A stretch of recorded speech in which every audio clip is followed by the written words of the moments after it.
ఏ సమయానికి అందాల్సింది ఆ సమయానికి అందితేనే అవతల వారి జీవితం నిలబడుతుంది. అలాగే ఉద్యోగం విషయంలో కూడా ఏళ్ల తరబడి పనిచేస్తున్న ఉద్యోగులకు పదోన్నతులు అనేవి అత్యంత అవసరం.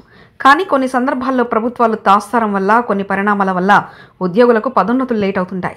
మరీ ముఖ్యంగా పోలీస్ శాఖ లాంటి సమర్థవంతమైన అత్యవసరమైన శాఖలో పదోన్నతులు లేకపోతే ఉద్యోగుల మనోభావాలు, వారి మనోధైర్యం దెబ్బతింటుంది. 3 దశాబ్దాలుగా పదోన్నతులు రాకుండా ఉన్న తమ జీవితాలను వారికి వారే ప్రశ్నించుకుంటున్నారు.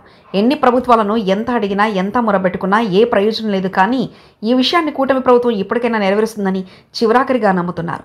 గత ప్రభుత్వాలంటే దాదాపుగా 2-3 దశాబ్దాల నుంచి ఈ విషయం ఇలాగే మరుగున పడిపోతున్నా ఇప్పటికీ దీన్ని ముందుకు తీసుకెళ్లలేదని ఉద్యోగులు బాధపడుతున్నారు. ఏళ్ల తరబడి పనిచేస్తున్నా తమకింకా పదోన్నతులు ఇవ్వడం లేదని 1995 బ్యాచ్ పోలీసు అధికారులు ఆవేదన వ్యక్తం చేస్తున్నారు. 30 ఏళ్ల పాటు పోలీస్ శాఖలో పనిచేసిన కేవలం ఒక్క పదోన్నతితోనే రిటైర్ కావాల్సి వస్తుందేమోనని బెంగపడుతున్నారు. రెవెన్యూతో సహా ఇతర విభాగాల్లో పదవి విరమణ చేసేలోగా కనీసం 3-4 పదోన్నతులైనా వస్తుంటాయని గుర్తు చేస్తున్నారు. అదేవిధంగా పోలీస్ శాఖలో ఉన్న ఉన్నత స్థాయిలో ఉన్న వారికి వెంటనే పదోన్నతులు కల్పిస్తుండగా తమకు మాత్రం అన్యాయం జరుగుతుందని బాధితులు కన్నీరు మున్నీరవుతున్నారు.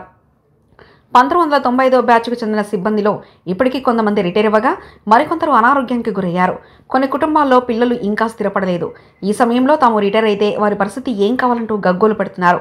రాష్ట్ర వ్యాప్తంగా సుమారు 50 DSP పోస్టులు ఖాళీగా ఉన్నా తమకెందుకు మాత్రం పదోన్నతులు కల్పించడం లేదో అర్థం కావడం లేదంటున్నారు. పోస్టింగ్ లేక మరికొంతమంది అలాగే ఉండిపోతున్నారు. ఏళ్ల తరబడి ఎలాంటి పనిష్మెంట్లు లేక విధి నిర్వహణలో లక్ష్యంగా పనిచేసినా తమకు పదోన్నతులు లేకపోవడంతో వారంతా దిగాలుగా ఉన్నారు.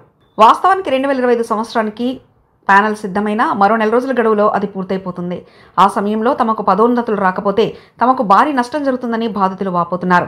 ఏడాది ఉద్యోగోన్నతి కల్పిస్తే వచ్చే ఏడాదికి ప్రభుత్వం పైన ఎలాంటి ఆర్థిక భారం కలగబోదని వారంతా స్పష్టం చేస్తున్నారు. విచిత్రం ఏంటంటే పదోన్నతుల ఫైల్ సిద్ధంగా ఉన్నా దానిపై ఏపీ పోలీస్ బాస్ DGP సంతకమే